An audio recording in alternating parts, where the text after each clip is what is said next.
Hello, everyone. Dana here from Mind Body Healthy Holistic Nutrition. I am a certified holistic nutrition consultant who helps busy, exhausted women overcome chronic fatigue, post-viral fatigue, and adrenal burnout 100% naturally using my 3 pillars of energy healing: nutrition, lifestyle habits, and mindset. I am the founder of the 6-week Crush Your Fatigue protocol and my 6-month personalized one-on-one coaching program called the Energy and Hormonal Rebalance System. Today, I want to talk a little bit about how I've come to learn how to reduce the overwhelm of a new program or a meal plan or whatever. So I know that overwhelm is one of the reasons a lot of women don't take the action to start a new program, or also why they stick to the same old ones, even though they haven't worked, but they've become familiar. So when I was starting out with my own journey to overcome chronic fatigue and fix my acne and my weight and all my health problems, uh, I would look at meal plans and read about them and think, wow, that sounds fantastic. That's perfect for me. Then I start flipping through some of the meal plans and the recipes specifically, and I would get so overwhelmed. I got overwhelmed by how many ingredients were in a recipe. Even if most of them are spices, just the sheer number of ingredients totally overwhelmed me. The number of steps also overwhelms me. The cooking time overwhelmed me. I also would get really overwhelmed by the fact that so many of the meal plans, they just seemed complicated. Like whether it was a new recipe for every meal every day of the week, or if it was just laid out in a way that meant like I just split up a pepper, or start measuring things like when cereal or stuff like that. When normally I just would free pour, it just was too much. And then if you added in any really specific restrictions around, like timing, when you're supposed to eat food at certain times of the day, take supplements, the supplement would have to be away from food, that sort of thing. It just got too much for me. And it almost felt scary. Like I felt unsafe trying to do it. And it would bring on my exhaustion, and I would just feel so overwhelmed. So I had a lot of false starts. I bought a lot of meal plans and nutrition programs. I had magazines that had the meal plans, the free ones even. I didn't even do the free ones, too much for me. So I had a lot of false starts, and it took me a really long time to realize that there's sort of strategy around how to approach a new meal plan or new program in a way that works for me and my exhausted brain. And I still do a lot of these things today because I have the susceptibility to become overwhelmed. I've had it in the past. I have that experience. There's part of my brain that's still like, freaks out over something crazy hard looking.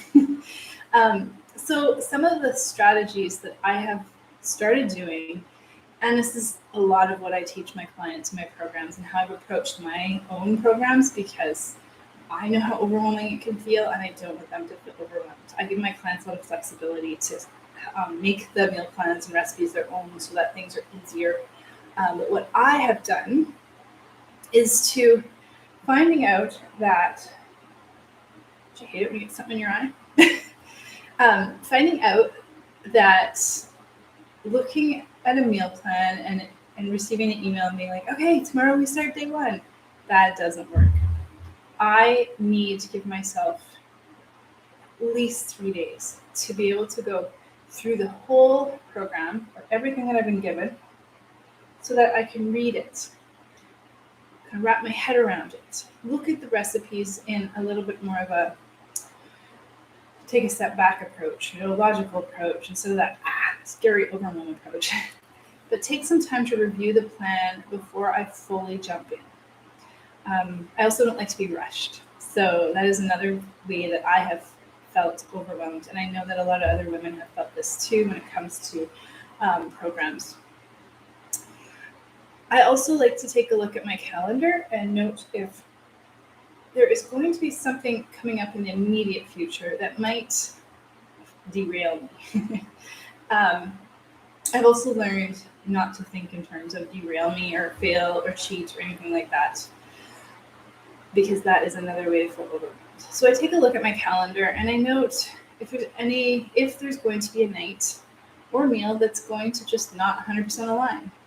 And then what I do, instead of thinking I'm failing and thinking it's interfering or derailing me, I come up with another way to make them both work. So if it's a plan that says no grains, no dairy, no sugar, for example, yet in the middle of that plan or that program, my friend's birthday is coming up and she has a sweet tooth and loves Italian food. And I know she's going to invite me out for Italian food. What I will do is take a look through the menu before I go and sort of create like a plan in my head. I'll see that, while I would love pasta, I see that they have a really nice salmon and broccoli dish. Let's go with that. And then everyone will have cake. I might have one of the little samplers or just share with somebody or just not having it at all. So I come up with a plan, and if I feel like I'm in control, it makes such a huge difference. And then I just carry on the next day with the program that I'm following. I like to also review each plan component, the recipes, the meal plans, the workouts, before doing them, just so I know what to expect. Especially when it comes to workout plans, I have my own way of working out every week. It's been established. It works for me. It's been something I've been doing for years. And so for me, Monday, Tuesday are workout days. Wednesdays it's nice to have. If it happens, it happens. It doesn't. Thursday, Friday are workouts, and Saturday is always a workout, and Sunday's off. So if I get a workout plan, it's usually like 5-day, Monday, Tuesday, Wednesday, Thursday, Friday. So I just learned that their Wednesday becomes my Thursday, and so on. And I make it work for me instead of freaking out that I'm just not going to be able to do this, right? And that was the old me. I also like to rearrange the meal plan because you know what? Who cares? It doesn't matter what order you take the recipes in, as long as you're eating the foods and following the guidelines and doing your absolute best. It does not matter what order you eat the recipes in. I also like to take some time to plan ahead. I like to plan my meal plan out one day of the week, write it all out. I'll make a grocery list at the same time. Then I will go grocery shopping, usually the next day, and then plan for some prep and cooking ahead of time. I always meal plan up front and center no matter what, and I include the nights that I'm not going to be eating in, or the breakfasts out, or out with friends, that sort of thing, and work around it. I do try to prepare foods where I can, not always, but I personally like to prepare my lunches for the weekdays, so that all I do really is quickly put together a salad or reheat something or make it super easy for myself.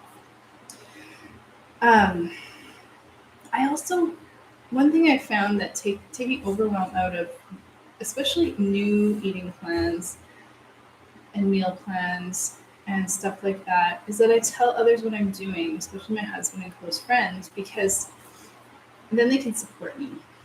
They're more likely, I've discovered myself, they're more likely to want to be included in the plan or just go along with it. So if I have a crazy schedule for eating, suddenly I'm eating lunch at 10:30 in the morning rather than noon.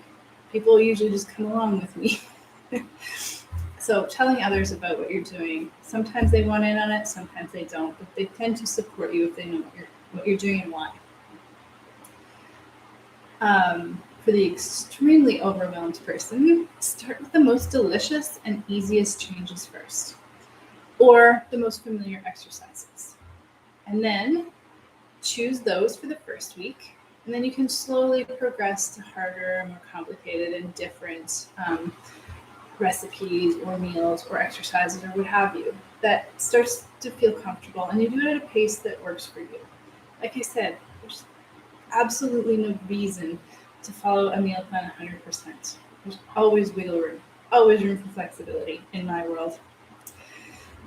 Slowly include more recipes or workouts or exercises if that's what works for you. It takes out the overwhelm. If the first week you're changing up your whole way of eating, choose 2 or 3 breakfast recipes from the meal plan that look like you can handle them, they're easy, they're going to be good, and just eat those each day.